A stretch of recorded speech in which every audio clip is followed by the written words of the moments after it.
identify themselves and they do whatever it is they want. So it's taking our country to a pit of lawlessness, and I'm sorry, but we can retaliate with that. So please help us bring sanity to this country. Congratulations, courtesy of CMA and CBS of Kenya. Thank you. Is a goodwill and congratulations. And congratulations to you, Anifan. Thank you. You make us very proud. So, on abductions and extrajudicial killings. For Kenyans who may not understand the legal terminology, extrajudicial killings simply means that you take the lives of Kenyans contrary to the law. And there's criminal law which establishes how somebody can be hanged. And I remember one time I was responsible for the Ministry of Home Affairs under Mzee Kibaki, and I was brought a list by the Director General of Kenya Prisons, and the list had over 3,000 people on the death row. The death row ni wale wanangojea tu kunyongwa. You hang by the rope, the judge will say, hang by the rope until you are dead. Pronounced dead. Anybody who takes life other than in accordance with the law is actually committing a crime themselves. But I can tell you, Mzee Kibaki and I looked at that list. We said, nobody has a right to take anybody else's life. Even Mzee Kibaki, who could have signed, decided to commute those sentences to life in prison. What we need to do, our legislators, is you now have to define what is the meaning of life in prison. What is the meaning of life imprisonment? I think is one issue which is outstanding. In Rwanda, they do not have a capital punishment under the constitution. By the way, the example of Rwanda is also worth following, CMA, because they have the Gachagua courts, where to decongest the prisons, as your colleague has just said, you get people sitting, they get Gachagua courts and dispense quick justice. Those who have to forgive each other, forgive, they embrace, they cry together, and the society gets healed. Here in Kenya, it is punishment after punishment, breaking people's nerves and hearts.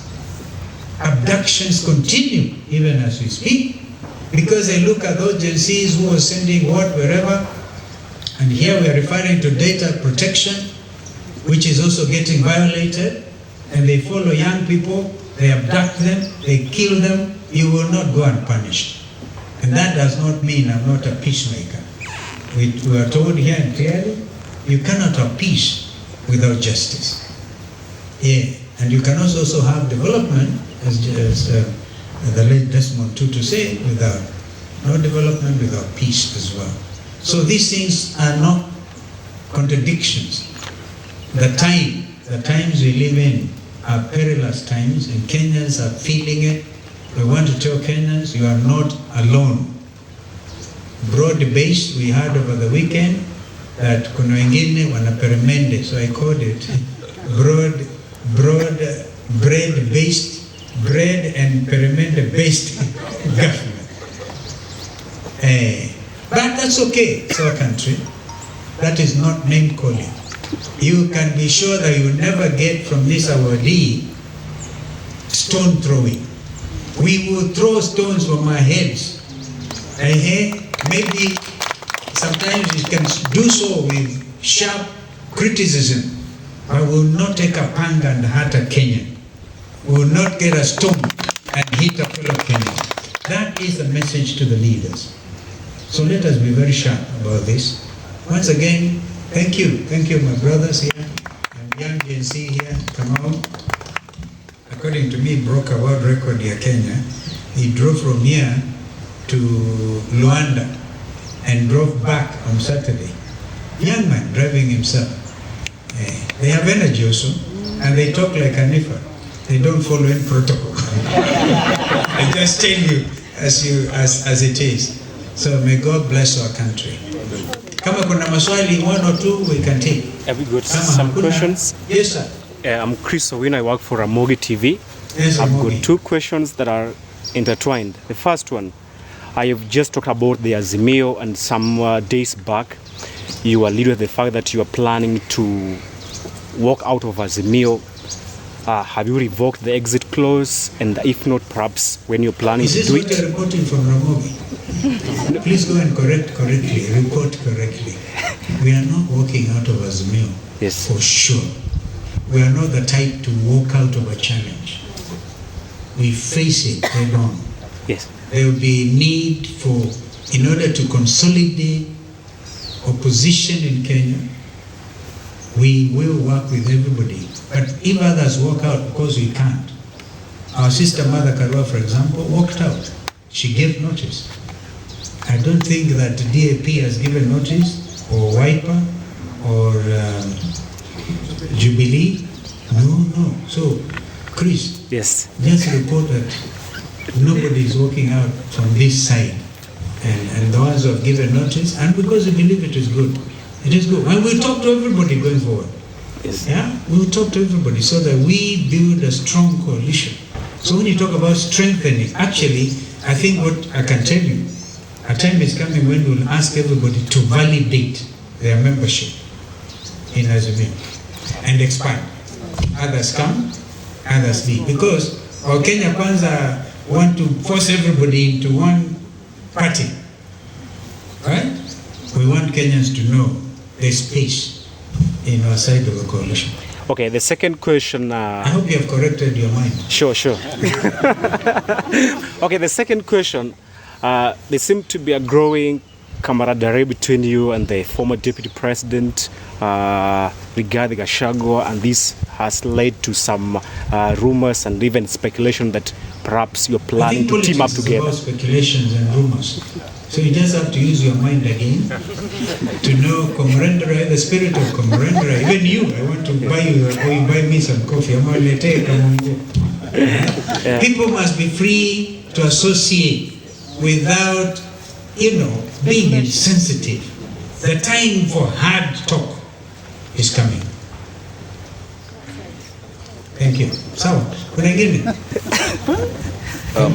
My name is Melita Oletenges from Citizen TV. Melita. Yes, I have a question for you. You just alluded to mediation talks in regards to issues that remain unsolved from the skirmishes of the finance bill protests.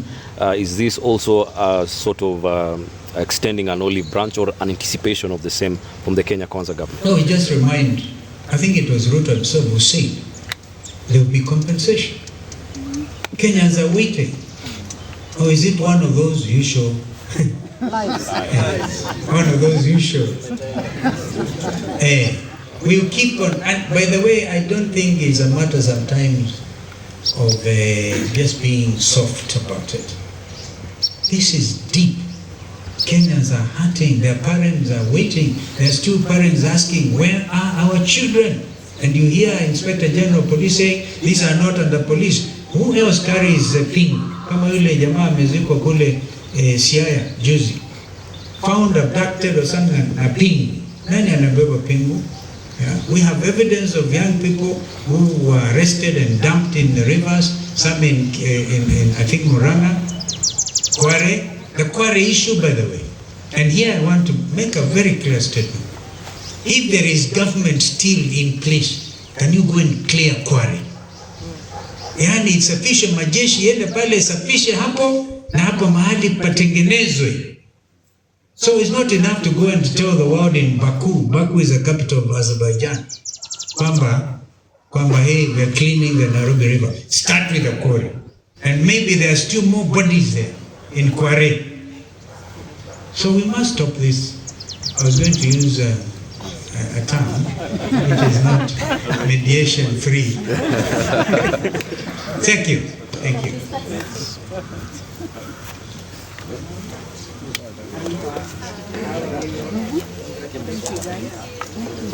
Yeah.